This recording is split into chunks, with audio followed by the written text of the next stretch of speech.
우리는 인생을 살아가면서 늘 긴장감 속에 살아갈 수밖에 없습니다. 왜냐하면 이 땅을 삶을 살아갈 때에 우리가 전혀 뜻하지 않고 예상치 못한 일들이 우리에게 찾아오기 때문입니다. 그러므로 하나님의 백성들은 이 땅의 삶을 살아가면서 성령님의 인도를 받아야 됩니다. 성령님과 함께하는 삶을 살아가야 합니다. 그뿐만 아니라 다른 믿는 사람들과 함께 믿음의 길을 함께 가야 하는 겁니다. 사도 바울의 선교 여행을 보면서 우리는 동일한 것을 발견할 수가 있습니다. 사도 바울이 가는 곳들마다 유대인들의 심한 대적과 핍박이 있었습니다. 그로 인하여 사도 바울은 전도를 멈추고 떠나야 되는 경우를 맞이하기도 하였습니다. 하지만 사도 바울의 선교 여행은 성령님께서 동행하시고 인도하시는 사역이었습니다. 그뿐만 아니라 하나님께서는 사도 바울에게 많은 동력자들을 붙여주셨습니다. 그래서 자신이 어려움 당할 때마다 그 동력자들의 도움과 협력을 통하여서 끊임없이 선교 사역을 할 수가 있었던 것입니다. 그래서 1차, 2차 선교를 마치고 지금 계속해서 3차 선교 여행을 진행하고 있는 가운데 있습니다. 사도 바울의 선교 여행에는 몇 가지 특징이 있습니다. 하나는 이 도시 거점 전도라는 것이죠. 에베소라는 곳이라든지 아덴이라든지 또 고린도라는 같은 큰 도시에 집중하여서 복음을 전도하였고, 그로 인하여서 믿는 자들이 각 지역으로 흩어가서 지역을 복음화시키는 그런 일을 사도 바울이 감당을 하였던 것입니다. 두 번째, 사도 바울은 그런 사역을 하더라도 아주 오랫동안 머물면서 사역을 하였습니다. 고린도에서는 2년, 에베소에서는 3년을 머물면서 오랫동안 그 선교 사역을 했다는 것입니다. 세 번째는 구약 성경을 가지고 강론하며 변론하였습니다. 사도 바울은 자기의 말을 전한 것이 아니었습니다. 자기의 신학을 전한 것이 아니었습니다. 자기가 만들어낸 복음을 전한 것이 아니었습니다. 사도 바울이 전한 복음은 구약 성경에서 이미 전가였던 복음입니다. 그러므로 사도 바울은 구약 성경을 가지고 회당을 찾아가서 유대인들과 이방인들에게 변론하면서 그렇게 말씀을 전하였던 것입니다. 또 네 번째로 사도 바울의 선교 사역에는 능력이 나타났습니다. 사도 바울 통해서 귀신이 떠나가고 병자들이 고침받는 이런 능력이 일어났습니다. 그래서 에베소에는 마술한 사람들이 자신의 책 은 5만을 불태우는 큰 부흥이 일어나기도 했던 것입니다.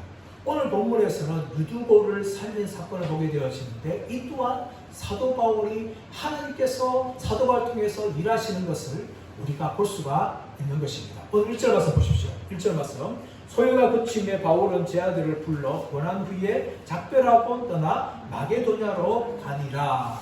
사도 바울은 이제 에베소를 떠나서 마게도냐를 향하여 떠났습니다. 그런데 떠나기 전에 사도 바울은 제 아들을 불러 권면을 합니다. 1절 말씀 보시면 소요가 그치네. 이 소요가 무엇입니까? 19장에 나왔던 데메도리오라는 사람을 통해서 일어났던 에베소에는 큰 소동이었습니다. 그러나 가이오를 통하여서, 가이오 총독을 통해서 이 모든 일이 다 중재가 되었고 바울과 일행은 위기를 넘겼습니다. 이 모든 위기를 넘긴 후에 사도 바울은 이제 에베소를 떠나서 마게도냐로 가기로 합니다.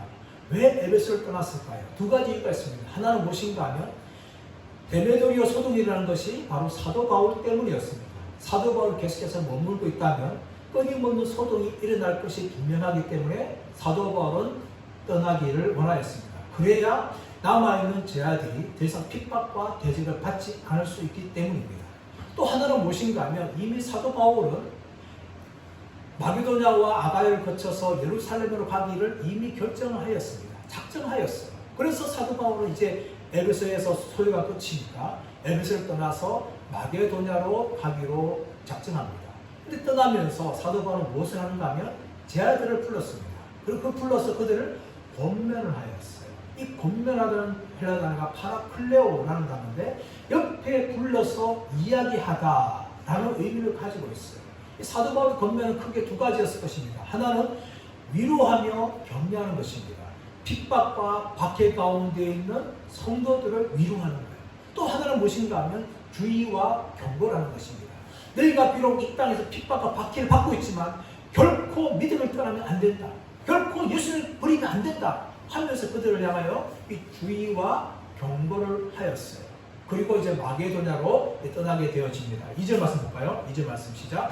그 지방으로 다녀가며 여러 말로 제 아들을 권하고 헬라에 이르러. 사도 바울은 에베소에서 떠나기 전에 제 아들을 권면하였어요. 그런데 2절에서 마게도냐에 도착한 후에도 여러 지방을 다니면서 제 아들을 권하였다는 것입니다. 이 여러 지방이 뭡니까? 마게도냐에 있던 빌립보와 그리고 데살로니가와 베레아라는 지역이었습니다. 사도 바울이 이것을 다니면서 복음을 전도하였고 그것에 예수 믿는 제 아들이 세워졌어요. 사도 바울은 그들을 만나면서 동일하게 에베소에 있는 제 아들에게 권면했듯이 이 마게도냐에 있는 제 아들을 향하여 권면하였습니다. 그렇게 권면한 후에 사도 바울은 헬라에 이르게 됩니다.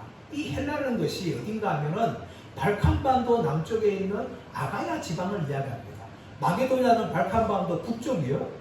그런데 이 헬라라는 지역은 아가야 지방으로서 발칸반도 남쪽 아덴과 고린도와 갱그리아가 있는 지역이에요. 이곳은 아까 2차 선교 때 복음 증거했던 것이죠. 그래서 사도 바울은 등교해가지고 다시금 복음을 제 아들을 향하여서 다시금 믿음을 세우고 격려하는 것을 오늘 말씀을 보여주고 있는 거예요. 헬라에 이르러서 몇 달 얼마나 머뭅니까? 3절 말씀 볼까요? 시작. 거기 석 달 동안 있다가 배 타고 수리아로 가고자 할 그때에 유대인들이 자기를 해하려고 공모함으로 마게도냐를 거쳐 돌아가기로 작정하니. 이 아가야 지방에 사도 바울은 무려 석 달을 다시금 머뭅니다. 그리고 아덴과 갱그리아와 고린도에 있는 제 아들을 만나고 그들을 믿음으로 위로하고 주의하며 경고를 하였어요. 그리고 난 후에 사도 바울은 이제 예루살렘을 향하여 가고자 이제 하는 것이죠. 그 중간지가 어딥니까? 수리한 곳이었어요. 이 수리한 곳으로 배를 타려고 하는데 갑작스럽게 사도 바울이 계획을 바꾸고 배를 타지 않고 육로를 통하여서 마게도를 거쳐서 수리아로 올라가게 되어집니다. 근데 여러분 왜 사도 바울이 이렇게 갑작스럽게 계획을 바꿉니까? 3절 중간에 잘 보시면 그때에 유대인들이 자기를 해하려고 공모하였다라고 이야기합니다. 배를 탔을 때에 그 배에 함께 탄 유대인들이 사도 바울을 죽이려고 계획을 짰다는 거예요. 수리아는 예루살렘 지역이기 때문에 함께 유대인들이 탈 수 있어요. 많은 유대인들이 탈 수 있는데 그 중에 어떤 유대인들이 몰래 사도 바울을 배에서 죽이려고 계획한 거예요. 근데 그것을 사도 바울이 알게 되었습니다. 알게 되어서 어떻게 합니까? 배를 타지 않고 마게도냐를 거쳐서 다시금 가려고 한 것이죠. 그러면 예나 지금이나 이 배를 탄다는 것은 결코 안전하지 않습니다. 지금도 배를 탈 경우에 심한 폭풍을 만날 수 있고 태풍도 만날 수 있고 또 테러범들 만나서 배가 자초될 수 있어요. 고대 당시에는 이런 일이 더 심하게 날 수 있는 것이죠. 지금처럼 더 위험했습니다. 그뿐만 아니라 유대인들이 사도 바울을 죽이려 했어요. 배에서 죽이면 사실 깜짝같이 아무도 모릅니다. 완전 범죄를 할 수 있는 것이에요. 완벽할 수 있는 것입니다. 그래서 유대인들은 배에서 사도 바울을 죽이려고 계획을 짠 겁니다. 그런데 이 일에 대해서 사도 바울이 알고 배를 타지 않고 마게도냐로 간 것이죠. 그렇다면 여러분 어떻게 알았을까요? 오늘 3절에서는 사람들이 사도 바울에게 알려주었다라는 말을 결코 하지 않습니다. 그렇다면 사도 바울이 기도 중에 성령의 감동을 통하여서 알게 되었다는 것을 우리가 알 수 있는 것입니다. 이처럼 성령 하나님께서는 사도 바울의 선교 여행 가운데 늘 함께 하시고 사도 바울의 발걸음을 인도하셨어요. 사도 바울은 성령에 민감한 사람이었습니다. 그래서 이 유대인들 계획을 알게 되어지고 배를 타지 않고 마게도냐로 가게 되어지는 것입니다. 4절 말씀 보시면 아시아까지 함께 가는 자는 베레아 사람 브로의 아들 소바드와 데살로니가 사람 아리스타고와 세군도와 더베 사람 가이오와 및 디모데와 아시아 사람 두기고와 드로피모라. 4절에서 아시아까지 함께 가는 자는 이라고 소개하고 있습니다. 아시아까지. 우리 한글 성경에는 이 아시아까지라는 것이 있지만 아주 중요한 거대 사본에는 이 아시아까지라는 말이 없어요. 한두 군데밖에 없고 나머지 사본에는 이 아시아까지라는 말이 들어가 있지 않습니다. 그래서 결국은 굳이 이 아시아까지라는 말을 쓰지 않아도 지금 사도 바울은 수리아를 거쳐서 예루살렘으로 가려고 하는 중에 있기 때문에 이 단어가 불필요한 단어예요. 사도 바울이 여행하는 중에 함께한 사람들이 소개되고 있는데 베레아 사람 브로의 아들 소바도와 데살로니가 사람 아리스도거가 나오고 있죠. 이 사람들이 어떤 사람들입니까? 마게도냐 사람이에요. 마게도냐 사람. 이어지는 더베 사람 가이오와 및 디모데는 갈라디아 사람들입니다. 또 이어지는 아시아 사람 두기고와 드러비모, 이렇게 세 부류의 사람들이 사도 바울과 동행한 사람들이었습니다. 그런데 이 사람들이 사도 바울과 동행한다는 것은 어떤 의미를 가지고 있습니까? 이 사람들은 학자들에 의하면 예루살렘에 전달할 헌금을 가지고 가는 각 대표 지역의 대표적인 사람들이다 라고 학자들은 이야기합니다. 갈라디아 지방에서, 마게도냐 지방에서, 아시아 지방에서 헌금을 가지고 와서 사도 바울과 함께 예루살렘 방문하기 위해서 같은 사람이라는 것을 알 수가 있는 것입니다. 그렇다면 이들이 등장하는 이유가 무엇입니까? 여기에는 적어도 여러 가지 의미가 있는데, 첫 번째가 무엇인가 하면 예루살렘 교회나 각 지역의 흩어진 교회는 주님을 머리로 교회하는 하나의 교회라는 겁니다. 여러분, 이 땅에 온 교회들이 있습니다. 각 교파와 교단, 수많은 교회가 있어요. 그러니까 여러분, 본질적으로 교회는 뭔가 하면 하나입니다. 왜냐하면 주님이 머리가 되시기 때문에 그 머리 대신 주님으로 말미암아 하나를 이루는 것이죠. 교파가 다르고 교단이 다르할지라도 주님의 몸된 교회는 하나라는 것입니다. 그런 공동체를 가지고 각 지역에 있는 교회들이 헌금을 예루살렘에 보내기 위해서 이 사람들을 파송을 했다는 것이죠. 또 하나는 무엇인가 하면 이 사람들은 바로 사도 바울의 선교의 열매라는 것입니다. 사도 바울이 마게도냐에서 복음을 증거하고 아시아에서 복음을 증거하고 또 아가야 지방에서 복음을 증거하고 갈라디아 지역에서 복음을 증거할 때에 이 복음을 증거할 때 많은 사람들이 믿게 되어지고 이 사람들이 이렇게 믿음이 성장했다는 것을 볼 수가 있습니다. 궁핍한 가운데 기근으로 말미암아 궁핍한 있는 예루살렘 교회를 위해서 헌금을 나눠줄 만큼 이들의 믿음이 성장했다는 거예요. 더 나아가서 동일하게 이들도 선교사적인 마음을 가졌다는 것입니다. 만약에 교회 대표를 보낸다면 그 교회가 위기를 당할 때에 어려움이 생길 수 있어요. 그런데 교회는요, 각 지역의 대표들을 가감하게 사도 바울과 함께 예루살렘에게 헌금을 전달하기 위해서 보냈어요. 그만큼 사도 바울과 같이 선교사적인 마음을 이들이 가지고 있다는 것입니다. 이들이 먼저 가서 어디로 가는가 하면 두루아로 가게 되어지죠. 5절 말씀 시작. 그들은 먼저 가서 두루아에서 우리를 기다리더라. 사도 바울을 기다리기 위해서 이 두루아에서 그들은 이제 기다리게 되어지는 것이죠. 기다려지는데 6절 말씀 시작. 우리는 무교주 위에 빌립보에서 배로 떠나 닷새 만에 드로아에서 있는 그들에게 가서 이래를 머무니라 라고 얘기합니다. 5절과 6절에서 공통적으로 등장한 단어가 있습니다. 그 단어는 무엇인가 하면 우리라는 단어입니다. 이 우리라는 단어가 16장에서만 나오고 17장, 18장, 19장에서는 등장하지 않습니다. 그 이유가 무엇인가 하면 이 우리라는 것은 바로 누가를 포함하는 거예요. 이 사도행전을 기록했던 저자였던 누가가 다시금 등장합니다. 누가는 16장에서 빌립보에서 머물게 되어지고 사도 바울 다시 만날 때까지 그곳에서 사역을 하게 되어집니다. 그리고 다시금 이 빌립보에서 바울을 만난 후에 빌립보에서 함께 사도 바울과 함께 드루아로 그렇게 가게 되어집니다. 그래서 이 우리라는 단어가 등장하게 되어지고 무교절 후에 빌립보에서 배를 타고 닷새 만에 드루아까지 이제 여행을 하게 되어집니다. 이것이 사도 바울의 여행이었어요. 자, 그런데 이 드루아에서 뜻하지 않은 일을 발생합니다. 우리 7절 말씀을 볼까요? 7절 말씀 시작. 그 주간의 첫날에 우리가 떡을 때려 하여 모였더니 바울이 일전날 떠나고자 하여 그들에게 강론할세 말을 밤중까지 계속하매. 사도 바울은 드로아에서 일주일을 머뭅니다. 이래를 머무죠. 근데 7절 말씀 보시면 그 주간의 첫날에 우리가 떡을 떼려 하여 모였다라는 것입니다. 그 주간의 첫날, 일주일이 되어지는데 그 일주일 중에 첫날에 사도 바울이 드로아에서 예배드리려고 했다는 것이죠. 그렇다면 이 저 첫날은 무엇입니까? 주일을 말하는 거예요. 주일. 여러분, 유대인들은 안식일을 지켰습니다. 안식일은 무엇을 말합니까? 하나님의 창조 사역을 기념하는 거예요. 하나님이 6일 동안 천지를 창조하신 후에 제7일 날 쉬셨다.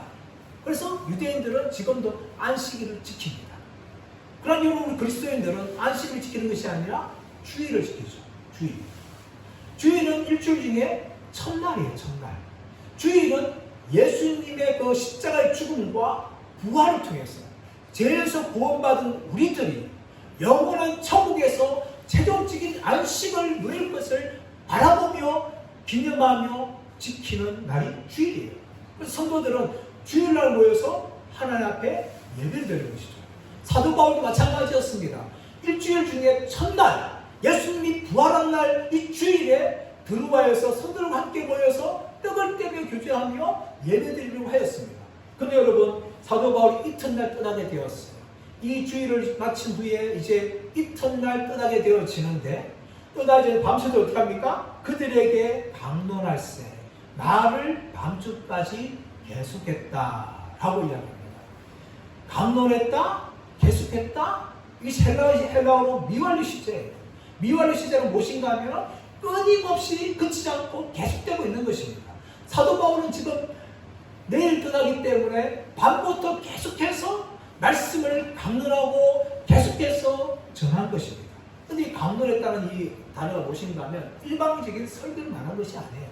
제처럼 제가 서가지고 여러분 듣고 있는 여러분을 향하여서 일방적으로 설교하는 것이 아니라 사도 바울이 증거하면 거기에 대해서 손을 들고 질문하면 그때 답을 하고 이렇게 대화하면서 하는 사도 바울의 방식이었어요. 그런데 이것이 뭡니까? 밤중에서 계속해서 진행되어 있다는 것을 이야기합니다.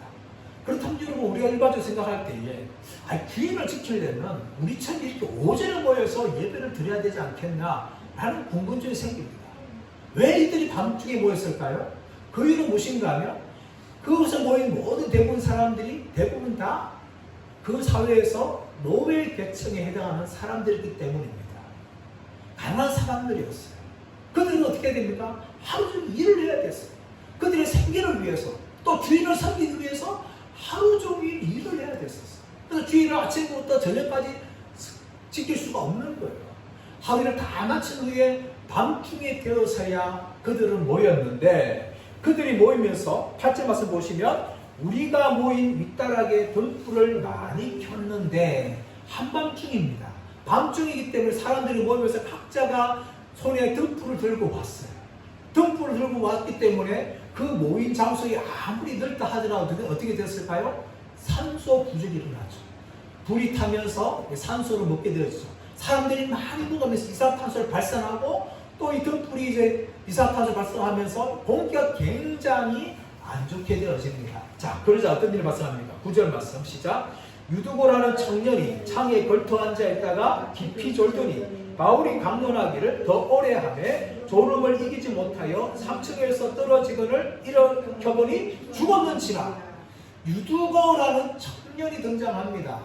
유두고 의미는 운이 좋은 사람, 다행이다, 이런 의미를 가지고 있어요. 그 당시에 흔하게 노예에게 붙여진 의미입니다.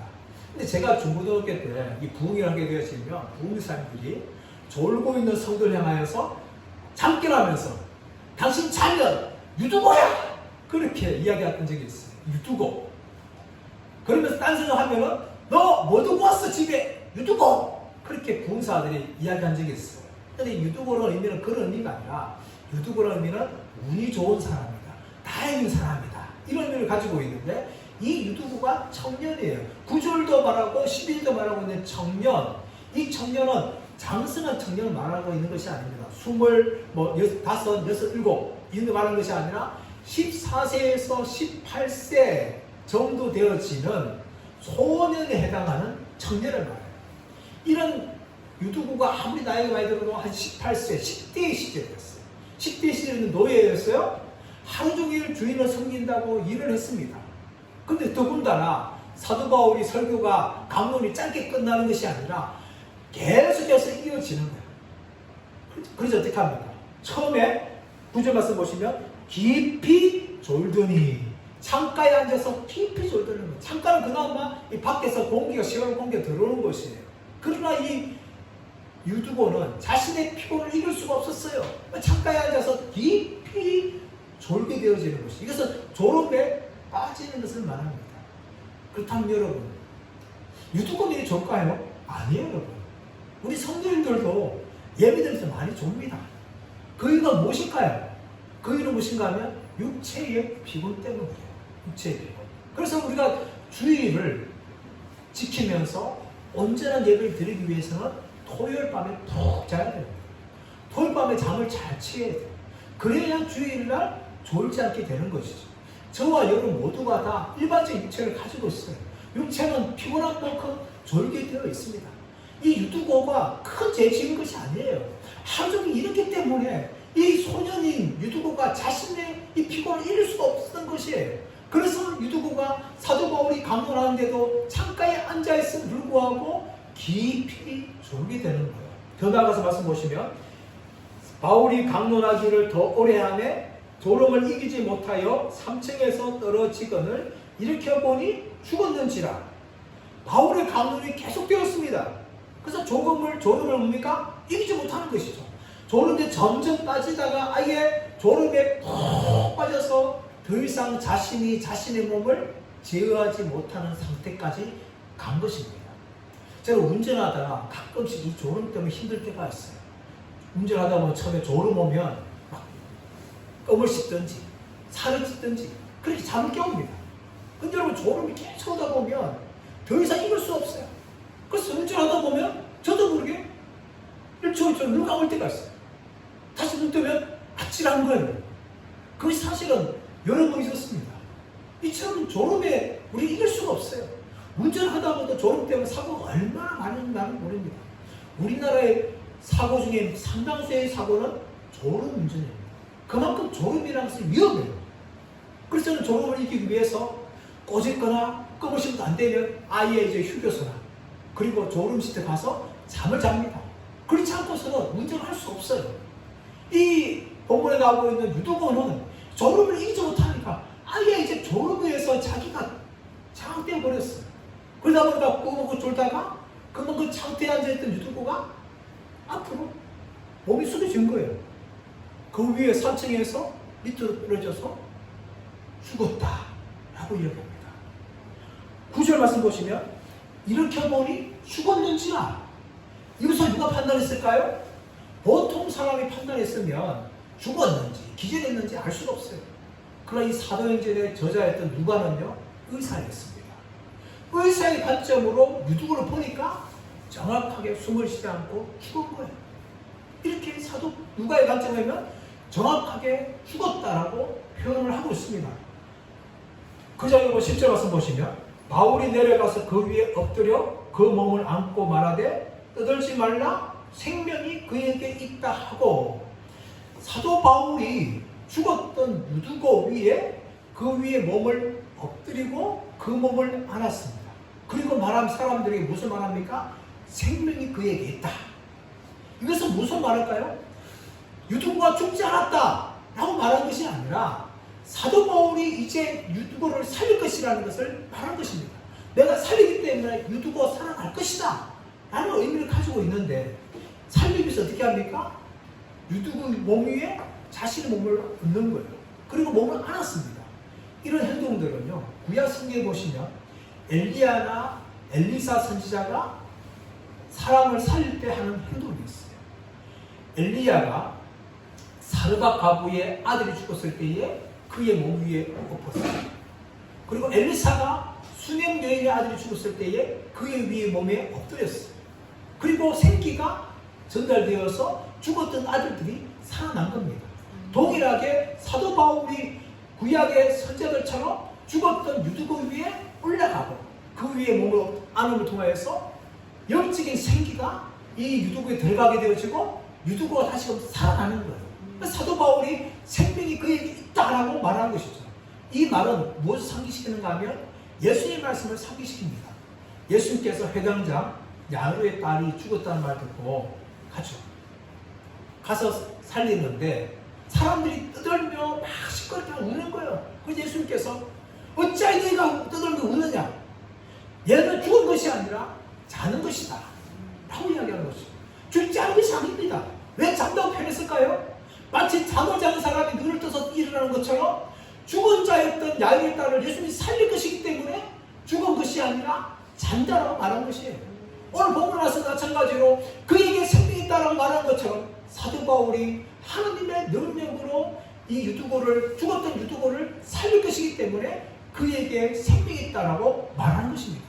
그래서 어떻습니까? 사람들이 위로를 받게 되어지죠. 자, 11절 말씀을 보시면 올라가 떡을 떼어 먹고 오랫동안 본 날이 새기까지 이야기하고 떠나니라. 사람들이 살아난 청년을 데리고 가서 적지 않게 위로를 받았더라.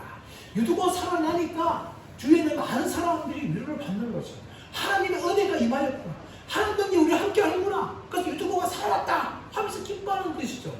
근데 여러분, 사도 바울은 끝까지 자기의 일을 계속해서 하고 있습니다. 11절 말씀 보시면 올라가 떡을 떼어 먹고 성도들과 함께 예배를 계속하는 것이죠. 그러면서 오랫동안 날이 새기까지 이야기하고 떠납니다.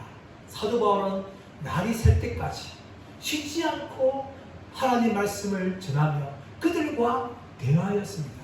왜 그렇습니까? 끝나면 더 이상 하나님 말씀을 증거할 수 없기 때문에 사도 바울은 날이 셀 때까지 피곤한 육체를 불구하고 끝까지 자기가 떠나기 전까지 하나님 말씀을 그들에게 전하고 있는 것을 볼 수가 있습니다.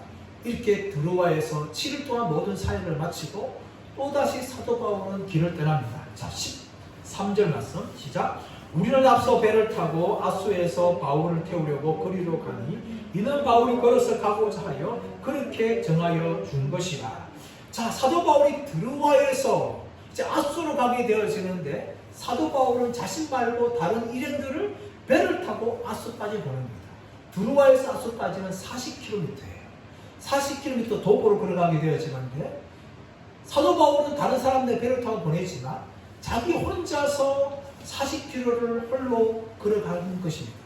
오늘 본문에서는 왜 사도 바울이 같이 배를 타고 가지 않고 길로 걸어갔는가에 대한 이유가 나오고 있지 않습니다. 하지만 우리는 한 가지를 추측할 수 있어요. 그 이유는 무엇인가 하면 사도 바울이 걸어가면서 하나님께 기도하기 위함이라는 것을 볼 수가 있습니다. 사도 바울은 늘 성령 충만한 사람이었어요. 그런데 할 수 있으면 그는 예수님처럼 기도 시간을 따로 마련했다는 것입니다. 분주한 가운데서 예수께서 홀로 가서 기도하셨던 것처럼 사도 바울은 사역을 계속하는 가운데 있어서 틈만 나면 자기 혼자 기도하는 시간들을 가지려고 노력했다는 것이죠. 그 사람들을 아소로 배를 타고 보내고 혼자서 드로아에서 아소까지 사도 바울 홀로 걸어가게 됐다는 것입니다. 사람들은 우리가 이 땅에서 믿음을 지키고 경건을 유지하기 위해서는 다른 방법이 없어요.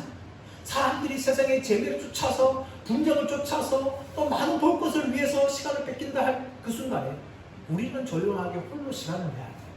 홀로 시간을 내서 하나님과 기도해야 됩니다. 그럴 때 우리가 경건을 유지할 수가 있는 거예요. 다른 방법으로 이 바쁘고 분주하고 재밌는 세상에서 우리가 거룩하고 경건하게 살아갈 방법이 없는 것입니다. 할 수가 있으면 시간을 내어서 혼자서 하나님과 기도할 수 있는 시간을 마련해야 되는 것입니다. 그럴 때 우리는 경건을 유지할 수가 있는 것이에요. 그럴 때 믿음을 지킬 수 있는 것이고 그럴 때 우리가 성령의 충만을 입고 살아갈 수가 있는 것입니다. 이렇게 사도 바울은 혼자서 이제 걸어가게 되어지는데 아소에서 일행을 만나고 아소에서부터 밀레도까지 200km를 배를 타고 여행을 하게 되었습니다. 이 아소라는 지역은 아주 좋은 밀을 수출하는 곡창지대였어요. 그리고 이 아소라는 지역은 철학의 중심 지역인데 우리가 잘 알고 있는 철학자였던 아리스토텔레스가 무려 이 아소에서 4년 동안 철학을 강의했던 곳입니다. 그래서 이 철학의 중심지였어요. 이 아소에서 만나서 사도 바울은 아소의 배를 타고 어디로 갑니까? 미둘렌으로 가게 되어지고 그 다음날 기호에 가게 되어지고 그 다음날 사무에 들게 되어지고 그 다음날 밀레도에 이르게 됩니다. 왜 사도 바울이 아소에서 배를 타고 밀레도가 곧장 가지 않고 계속해서 가정을 거칠까요? 이것은 에게의 여름 날씨 때문입니다.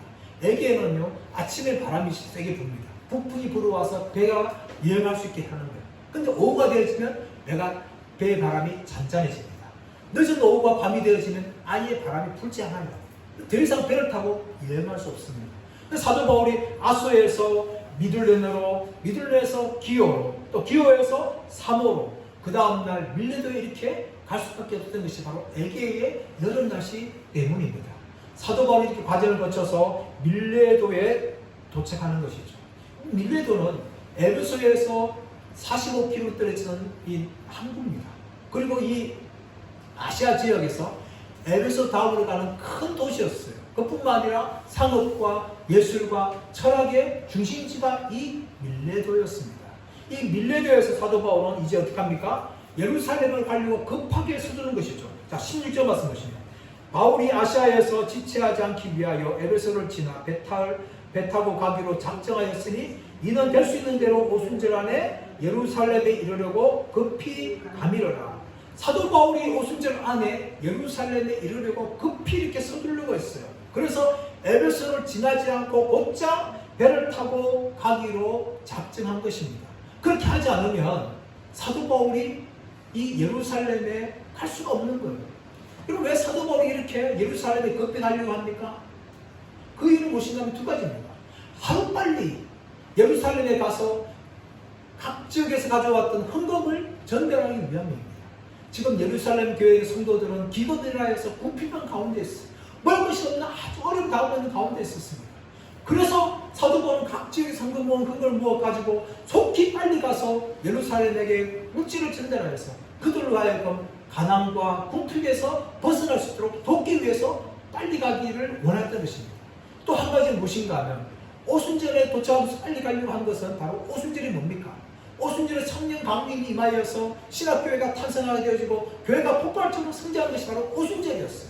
그 오순절에 사도 바울은 도착해서 성령님이 자기와 함께하였고 1차, 2차, 3차 선교 사역을 이렇게 은혜 가운데 끝났다는 것을 예루살렘에게 보고하기 위해서 이렇게 급히 서둘러 간 것입니다. 근데 만약에 여러분 이렇게 서둘러 가지 않았다면 오순절 전에 결코 도착할 수가 없었어요. 왜냐하면 이미 사도 바울은 너무나 시간을 지체했기 때문입니다. 빌립보에서 드로아까지 5일을 보냈고 또 드로아에서 7일을 보냈고 또 드로아에서 밀레도까지 4일을 보냈어요. 무려 이런 16일이라는 시간이 훌쩍 지나가 버렸어요. 그렇기 때문에 오순절에 도착하기 위해서는 서둘러서 사도 바울이 자기 앞길을 재촉했다는 것을 우리가 알 수가 있는 것입니다. 이처럼 사도 바울은 자신의 사역을 감당하기 위해서 할 수가 있으면 시간을 아끼고 애쓰고 노력하는 그런 삶을 우리에게 보여주는 것입니다. 사랑하는 여러분, 우리의 삶도 마찬가지입니다. 우리의 삶도 사도 바울처럼 시간을 아끼며 부지런히 살아가야 됩니다. 우리가 남은 인생을 생각하면 참 많이 남았다 생각하지만 지나온 세월들 돌아보면 앞으로 남은 시간들이 별로 많이 남지 않다는 것을 우리가 실감하게 되어지는 거예요. 그럼 사도 바울은 무엇을 말합니까? 시간을 아끼라고 말합니다. 시간을 구속하라고 말하고 있는 거예요. 올해도 벌써 이제 6개월이 지나고 벌써 7개월, 이제 7월 20일이 되었습니다. 올해도 지나간 세월이 남한에서는 훨씬 많이 지나갔어요. 남은 시간 얼마 남지 않았습니다. 우리의 시간도 마찬가지. 우리의 시간은 우리는 열심히 살아가야 됩니다. 부지런히 살아가야 돼요. 그리고 급하게 살아가야 됩니다.